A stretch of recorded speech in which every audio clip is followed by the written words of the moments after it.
ചെറിയ എണ്ണം സ്വലാത്തെങ്കിലും എല്ലാ ദിവസവും നമ്മളൊക്കെ ചൊല്ലണം. ഒരാൾ രാവിലെയും വൈകുന്നേരവും 10 വീതം സ്വലാത്ത് ചൊല്ലിയാൽ കുന്തു ലഹു ശഫീഅൻ യൗമൽ ഖിയാമ. തബറാനി ഇമാമിന്റെ ഹദീസാണ്. അയാളെ ശുപാർശ ചെയ്ത് ഞാൻ രക്ഷപ്പെടുത്തുന്ന ഹദീസ് പറയുന്നത്. ഞാൻ അവിടെ ശുപാർശകനായി ഉണ്ടാവും. I will be there. ഞാൻ അവിടെ ഉണ്ടാവും. എന്തൊരു ധൈര്യ വർത്താനം നോക്കിയേ. ഞാൻ അവിടെ ഉണ്ടാവടോ, ഞാൻ അവിടെ നിങ്ങളെ കാത്തിരിക്കും. രാവിലെയും വൈകുന്നേരവും 10 വീതം സ്വലാത്തെങ്കിലും നമ്മൾ ചൊല്ലണം. എന്താ അതിന് തടസ്സം? രാവിലെ സുബഹിസ്കാരം കഴിഞ്ഞ ഔറാദൊക്കെ കഴിഞ്ഞ ഒരു 10 സ്വലാത്തില്ല.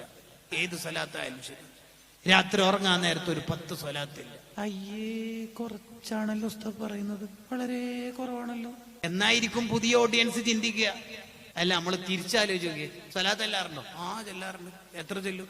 എണ്ണാറില്ല ഉസ്താദ്. കേട്ടാ വിചാരിക്കും 1 ലക്ഷം ആറ്റാണ്. എണ്ണി തളർന്നിട്ട് പിന്നെ മതിയാക്കിയിട്ട് പിന്നെ എണ്ണാണ്ട് ചെല്ലുന്നത്.